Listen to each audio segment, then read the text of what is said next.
Corporate కంపెనీల యజమానులు వేలాది లక్షలాది కోట్ల రూపాయలు బ్యాంకుల ద్వారా అప్పులు పొంది వ్యాపారాలలో నష్టం వచ్చిందని చెప్పి లేదా తప్పుడు లెక్కలు చూపించి లక్షలాది కోట్ల రూపాయలు బ్యాంకులకు ఎగవేసి ఈ దేశాన్ని వదిలి పారిపోతున్నారు. వాళ్ళు బ్యాంకుల దగ్గర తీసుకుంటున్న అప్పులు ఒక రకంగా బ్యాంకులను మోసగించాలన్న ఉద్దేశంతో తీసుకొని ఆ కంపెనీలు దివాలా తీసినాయని చెప్పి బ్యాంకులను మభ్యపెట్టి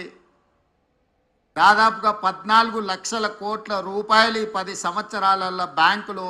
బ్యాంకులకు కార్పొరేట్ వ్యాపార సంస్థలు ఎగవేయడం జరిగింది. కానీ రైతు ఈ దేశంలో ఏ మూలన ఉన్నా, అది హర్యానా కావచ్చు, పంజాబ్ కావచ్చు,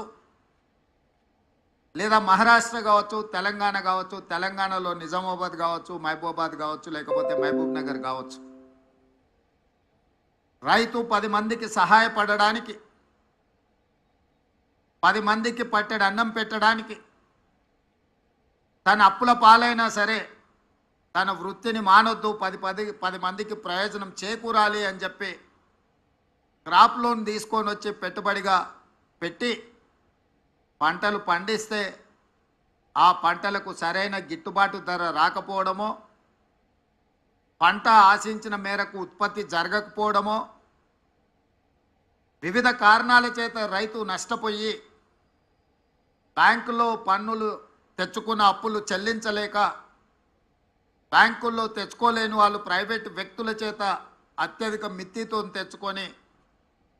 వాళ్లకు చెల్లించలేక అప్పులవాడు ఇంటి ముందుకు వస్తే కుటుంబ సభ్యుల ముందు, భార్య బిడ్డల ముందు ఆత్మగౌరవం దెబ్బతిని ఏ సొంత పొలంలో సిరులు బండాలి అని ఆలోచన చేసినరో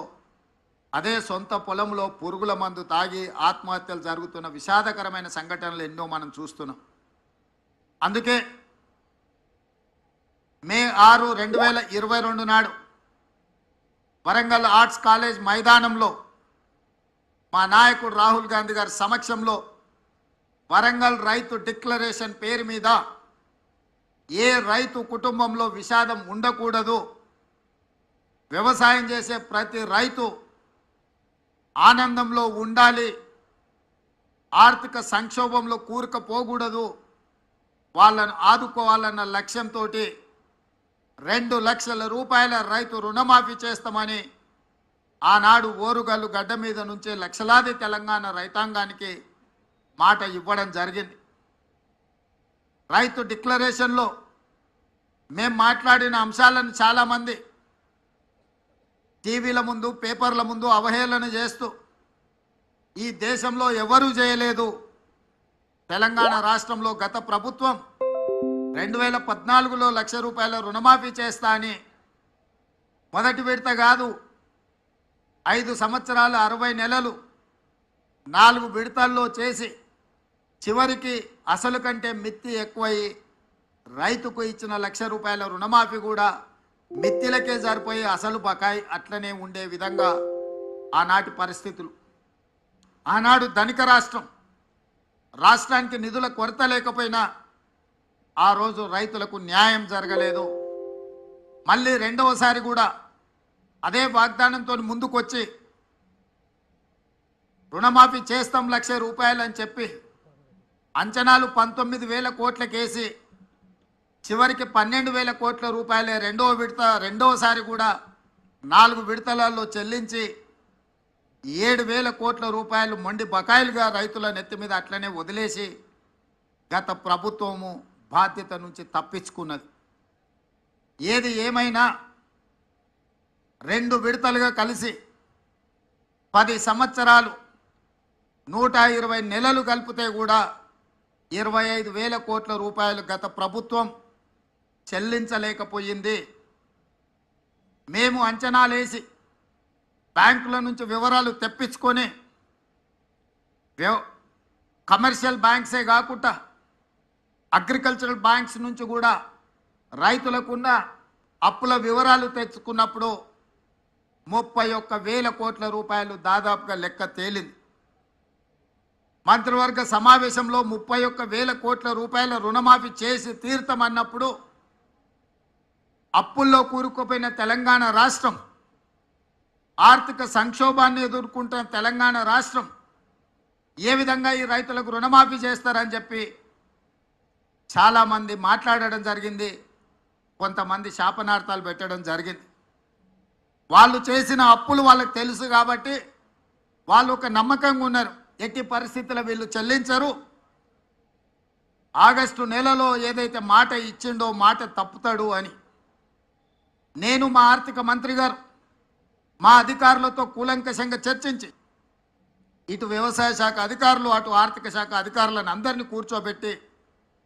ఎట్టి పరిస్థితుల్లో రుణమాఫీ జరిగి తీరవలసిందే, దీంట్లో ముందుకు వెళ్ళవలసిందే, ఈ సంక్షోభాన్ని సమస్యను పరిష్కరించాల్సిందే అని చెప్పి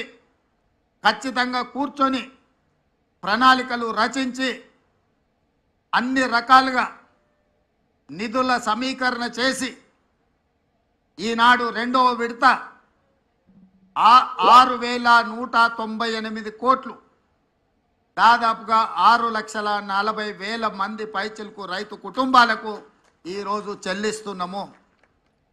మొదటి విడతలో 6,098 కోట్లు దాదాపుగా 11.5 లక్షల రైతు కుటుంబాలకు లాభం జరిగితే ఈరోజు దాదాపుగా 6,198 కోట్లు 6.5 లక్షల రైతు కుటుంబాలకు మేలు జరుగుతుంది రెండో విడతల అని చెప్పి నేను గర్వంగా ఈ వేదిక మీద నుంచి తెలంగాణ రైతాంగానికి విజ్ఞప్తి చేస్తున్నా. ఇది మా చిత్తశుద్ధి, ఇది మా పరిపాలన దక్షత. కాంగ్రెస్ పార్టీ గురించి ఒక మాటలో చెప్పాలి అని అంటే పండిత్ జవహర్లాల్ నెహ్రూ గారి నుంచి మొదలు పెడితే లాల్ బహదూర్ శాస్త్రి వరకు దేశ భద్రత, ఆహార భద్రతకు అత్యంత ప్రాధాన్యత ఇచ్చినాం. అందుకే ఆనాడు జై జవాన్ జై కిసాన్ అనే నినాదంతో కాంగ్రెస్ పార్టీ ప్రజల దగ్గరికి వెళ్ళింది. జవహర్లాల్ నెహ్రూ గారు హరిత విప్లవాన్ని తీసుకొస్తే లాల్ బహదూర్ శాస్త్రి గారు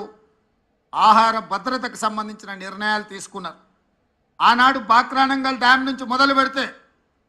ఈనాడు నల్గొండ జిల్లాలో ఉన్న నాగార్జున సాగర్ వరకు ఆనాడు పండిత్ జవహర్లాల్ నెహ్రూ గారు ప్రధానమంత్రిగా తొలినాళ్లలోనే వ్యవసాయ రైతుల యొక్క కష్టాలను గుర్తించి బీడులుగా మారి ఎడారులుగా ఉన్న ఈ దేశాన్ని పచ్చని పైరులతో తీర్చిదిద్దాలి అని చెప్పి సాగునీటి ప్రాజెక్టులను నిర్మించి రైతులను ఆదుకోవడం జరిగింది. వారి వారసులుగా శ్రీమతి ఇందిరాగాంధీ గారు